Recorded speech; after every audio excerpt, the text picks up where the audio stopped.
Hello henna lovers, in today's video I am going to teach you how to draw perfect swirls and strokes, and at the end of the video I am going to share a henna hack with you. So keep watching this video. Let's begin.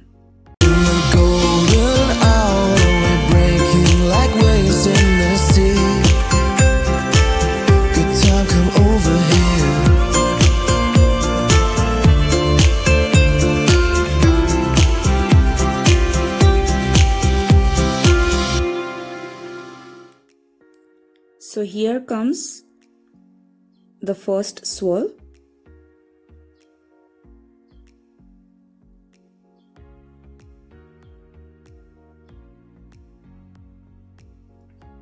If you notice closely, I am moving my hand from left to right, completing the circle, and then just carrying forward that motion of my finger, and while ending up I am just putting a dot here in the center.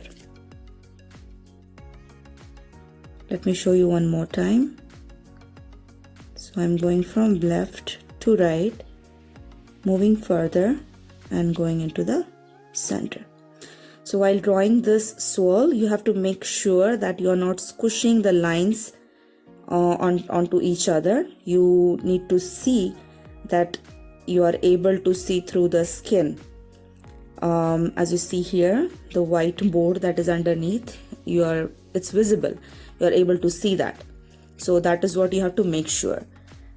And you can go from right to left or left to right. That isn't a problem, but uniformity is important. So if you are drawing from left to right,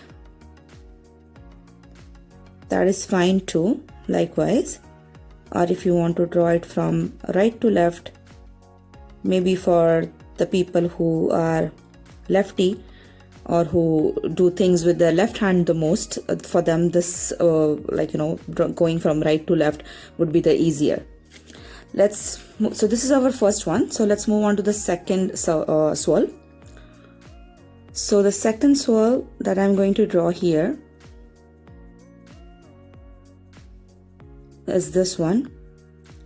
It's almost a similar one, but what I have done here is that I have put on a little lesser pressure than this one, and while ending up the swirl, I haven't put a dot here. It's an abrupt end. So it's the same motion with a low pressure, then goes inside, and then just there is an abrupt end.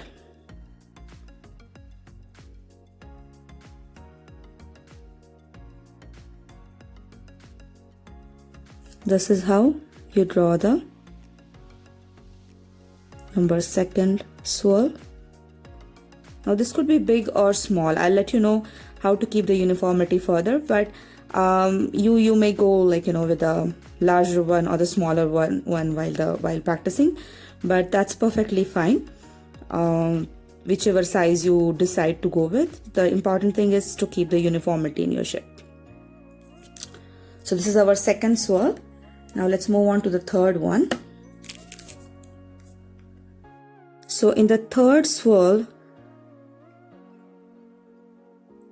what I'm going to do here is that I'm going to draw the number 1 swirl first, and then just drawing a thin line around it.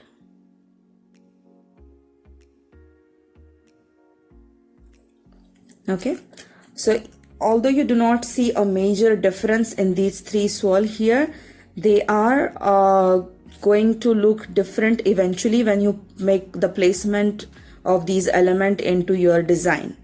So how to do that, and which swirl goes where, or which swirl looks better in what kind of a shape or what kind of a design, that I'm going to explain to you in my next tutorial.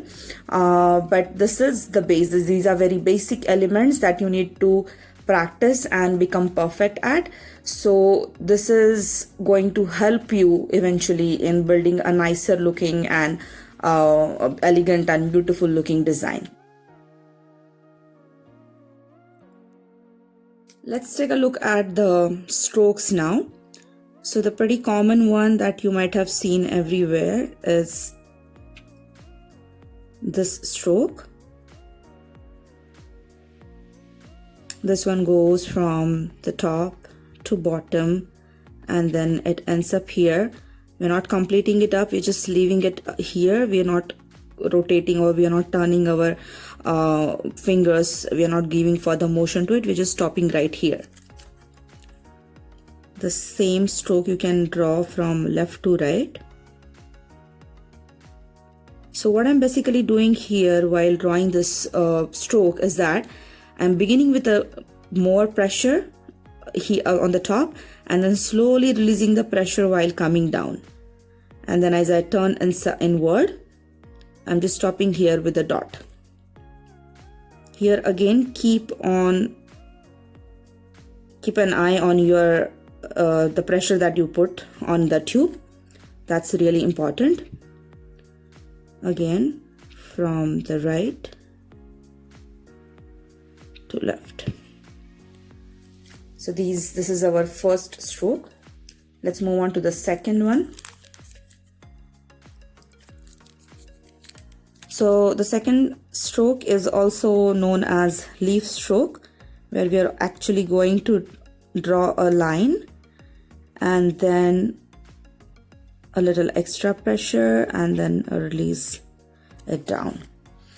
And while moving, while ending up this stroke, I'm actually running the tip of my tube through this paste or through this lump.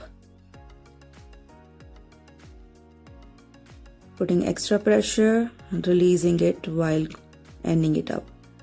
A line, extra pressure and releasing it up. So how to put this extra pressure and how to release it, if you watch my first tutorial where I have explained that which fingers we use to put the pressure on the tube, which is a guiding finger, and how the movement works, if you take a look at my first tutorial, you'll be able to figure it out.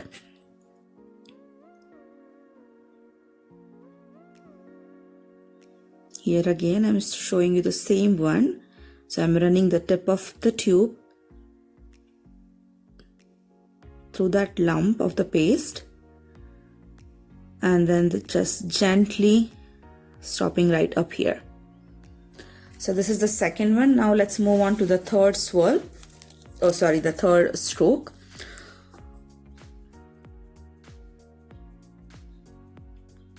So by using the same technique, but I'm just giving a different motion to my fingers. The same technique of extra pressure in the beginning and then releasing it slowly while ending up the stroke.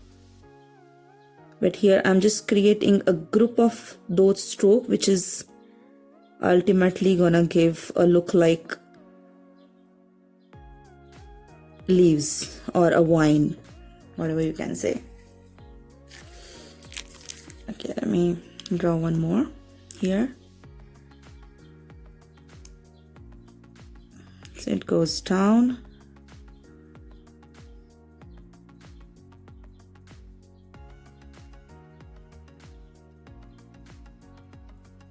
and releasing it down slowly.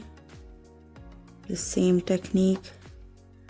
And then at the end, I prefer giving the top one likewise. So in the same kind of a stroke, a variation that can be done is like this.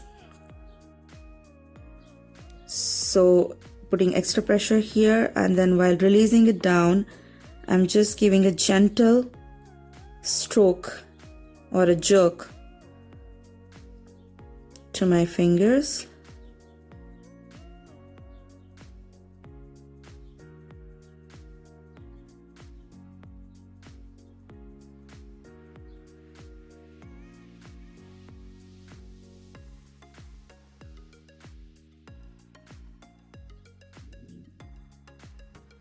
Likewise, and then the top one.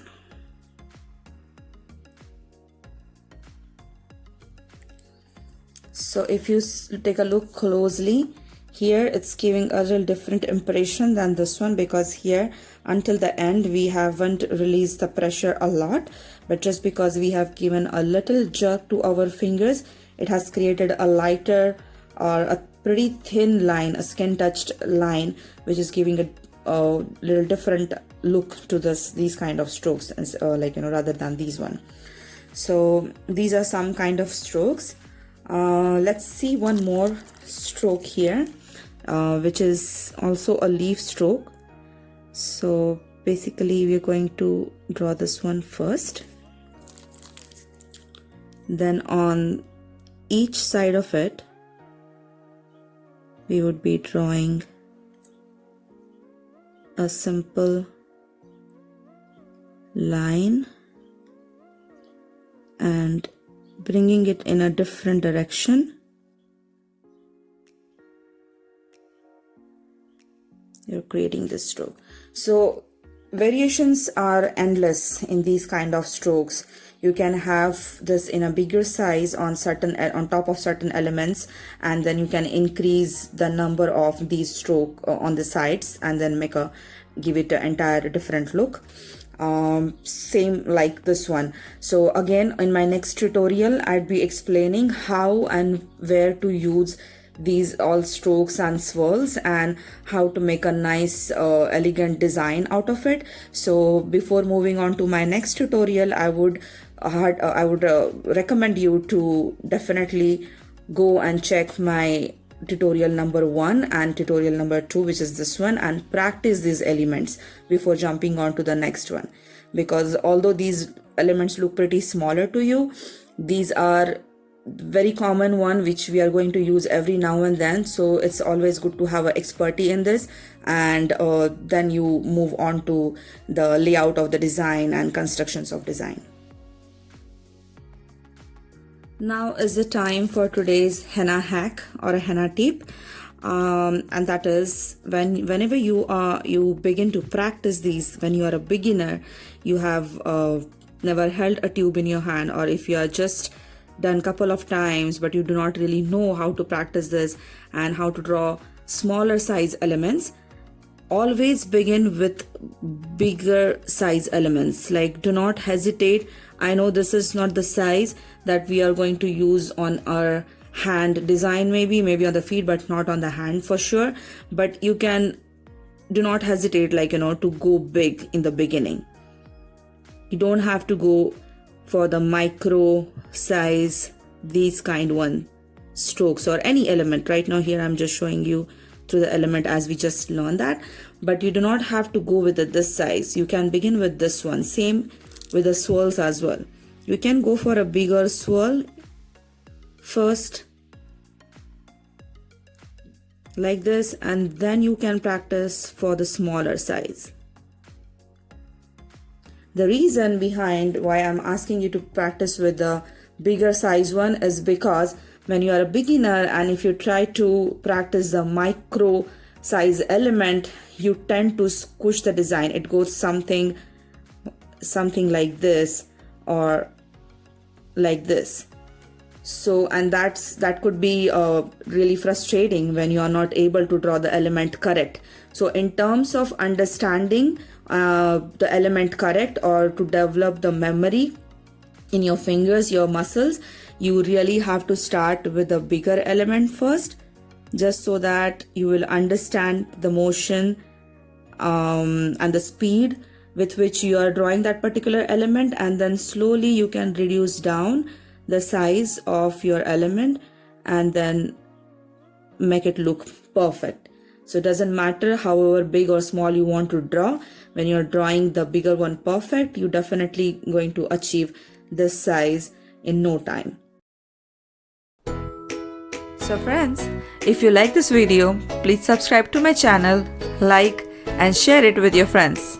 And hey, don't forget to click on the bell icon to get the notification of my next henna tutorial video. Till then, keep hennaing. See you soon.